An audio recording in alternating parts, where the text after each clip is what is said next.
किसी को अच्छा लगे ना लगे, पर गहलोत जी निर्विवाद रूप से 15 साल लगातार राजस्थान के मुख्यमंत्री रहे। सारी दुनिया को ये बात माननी पड़ी।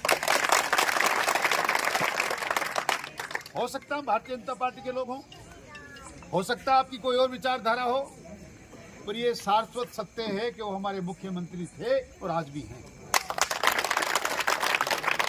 एक ऐसे व्यक्तित्व को एक निवेदन और करना चाहता हूं। पता नहीं आजकल दो लोग मुंह से निकालते ही बातों का कितना अर्थ निकालने लगते हैं। आज चौधरी साहब गहलोत साहब की तारीफ कर रहे हैं, कांग्रेस में जाने वाले होंगे। इन बातों का कोई लेना देना नहीं होता। सच्चाई को सच्चाई कहना पड़ती है। 10 साल तक लगातार उनके जैसा मुख्यमंत्रित्व काल किसी का रहा नहीं।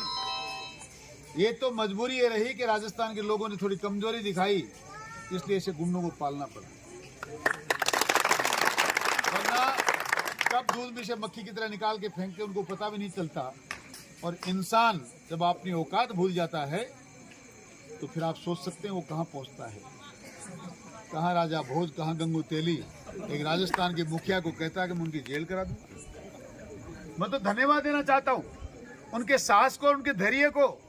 वो कैसे इन बातों को सुन पा रहे हैं, कैसे चुपचाप बैठे हैं। वरना ऐसी पिद्दी को कम बसल के फेंक देते, पता भी नहीं चलता। खैर जो हुआ सो हुआ। दुर्भाग्य उनके साथ साथ हमारा भी है कि इस प्रकार का हमारा मुखिया है, इस प्रकार का व्यक्ति हमारे वोट लेकर राजस्थान में हमारा नेतृत्व कर रहा है। इससे बुरा हमारा दुर्भाग्य कोई हो नहीं सकता। इसलिए केदार जी की बात से मैंने शुरू करी कि इस एक समस्या का समाधान आप लोग कर दीजिए, बाकी की सारी समस्याओं का समाधान मैं कर दूंगा। 5 साल आपकी सेवा करने का मौका मिला। राजस्थान में भारतीय जनता पार्टी की सरकार रही। माननीय वसुंधरा जी के नेतृत्व हमने 5 साल इस नगर पालिका को, उस टाइम ये ग्राम पंचायत का स्वरूप था, डिवाइडर बने, लाइटें लगी। 70 साल में एक भी विधायक, कोई भी किसी के पास कैसा भी जिम्मा रहा हो, बातें तो करते हैं मैं बसपा से जीतता हूँ, कांग्रेस में जाके मंत्री बनता हूँ, पर करता क्या है? लूट खसोट और डकैती के सिवा कुछ किया? 70 साल में एक माँ बहन के लिए लघु शंका करने के लिए व्यवस्था ये नहीं कर पाए। एक पट्टी लगाकर बाथरूम नहीं बना पाए। हमने 70 साल में रिकॉर्ड तोड़ दिया। 5-5, 6-6 जगह सुलभ शौचालय बनाए। और आपके नजदीक साकमरी गेट पे तो 60 लाख रुपए लगाकर हमने ऐसा एयर कंडीशन सुलभ शौचालय बनाया जो झुंझुनू जिले में नहीं है। इन्होंने ऐसा इतना सुंदर काम किया, उसको तोड़ दिया। आइए मेरे साथ चलिए।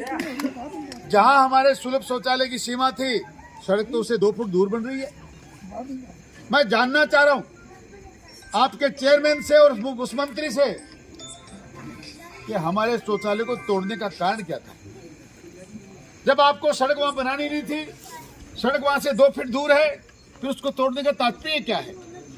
पर आप निश्चिंत रहें, ना जनता माफ करेगी, ना हम माफ करेंगे, नहीं सरकारें माफ करेंगी। गहलोत साहब ने बर्दाश्त कर लिया होगा, हम कतई बर्दाश्त नहीं करेंगे। जिस किसी ने उस शौचालय को तोड़ा है, हम गिरेबान में से उसका पैसा भी निकलवाएंगे और जेल भी भेजेंगे। आपके पिताजी की नगर पालिका है, सरकारी की जमीन का पैसा भी उठा लो, वो भी जेब में डाल लो और फिर मकान भी वहीं बना लो। मंदिर माफी की जमीनों पर कब्जा करके 100-100 करोड़ रुपए की दुकानें बिकी। पूरी नदी का सीना छलनी हुआ है। करोड़ों करोड़ों रुपया वहां से गुंडा टैक्स लिया गया। मैं आपसे बहुत सी बातें जो आप लोगों को नहीं पता। आप ही के हमारे समाज के चौथमल जी सैनिक की 2 करोड़ रुपए की माइंस पे कब्जा और नाम पे करा ली, मात्र और मात्र गुंडागर्दी की वजह से। अगर उदयपुरवाड़ी में काम करना तो माइंस मेरे को देनी पड़ेगी। बोलता कोई नहीं। 2 दिन से लोगों ने बोलना शुरू किया है। परसों नगर पालिका में पुतले जल रहे थे, कल पापड़ा में जल रहे थे, आज पतलंगी में भी जल रहे थे। ये पुतले मात्र आग के उस सड़क पे नहीं जलने चाहिए, हमारे दिलों में आग लगनी चाहिए कि उन्होंने कैसा कितना घोर अन्याय किया है, उसका बदला हमको लेना है। आपने 5 साल का समय दिया था। मैंने सबसे पहले वो जो अपने आप की सामंतवादी प्रथा का सबूत वहां बड़ा एक महल खड़ा किया था, 1 मिनट में हमने नेस्तनाबूद कर दिया। मंदिर माफी की जमीनों पे कब्जा किया। गिरावड़ी में लोगों की जमीनों पे कब्जा किया है, एक एक कब्जा खाली करा लिया जाएगा, एक एक निर्माण अगर अवैध है तो तोड़ दिया जाएगा, चिंता करने की जरूरत नहीं। और जितना पैसा तुमने गुंडागर्दी से न्यायानीतिक तरीके से कमाया है वो भी तुम्हारे गिरेबान में से निकाल लिया जाएगा। मैं आपको हमने 5 साल आपकी सेवा की।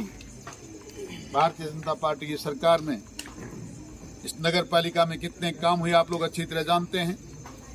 डहर में, निचले डहर में एक ऐसा रास्ता जिसमें हाथी डूब जाता था, दिन में बहन बेटियों को चलते हुए डर लगता था।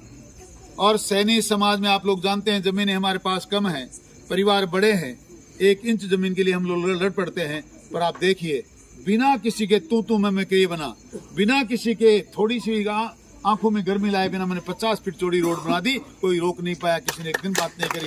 बनवा लो, मात्र 500 मीटर का टुकड़ा है, 4 बार तो समाज को लड़ा दिया। एक को कहता इधर बनाऊंगा, दूसरे को कहता उधर बनाऊंगा। आचार संहिता कल सुबह लगने वाली, अभी कुछ नहीं बन पाया।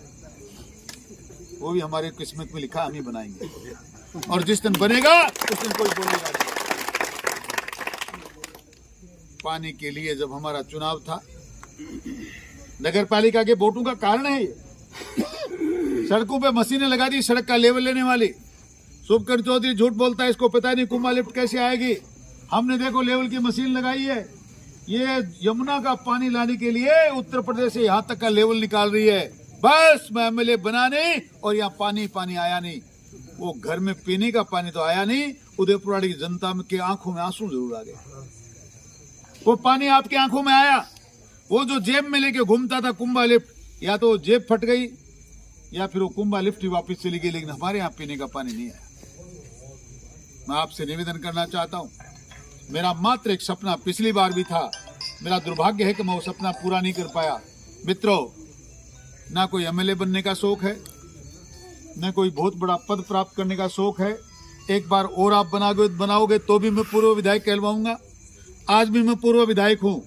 मेरा मात्र एक सपना है, ये माँ बहनें जो बैठी हैं, ये नौजवान साथी और बुजुर्ग बैठे हैं, मेरा मात्र एक सपना है कि आने वाली कई पीढ़ियों तक ऐसी व्यवस्था करके जाओ कि आप लोग बस 100 साल तक याद रखें। हमारा एक सेवक आया था, हमारा किसान का बेटा हमारा विधायक बना था, जिसने ऐसी पानी की व्यवस्था कर दी, 24 घंटे नल में जल आता है और वो भी स्वच्छ पानी आता है।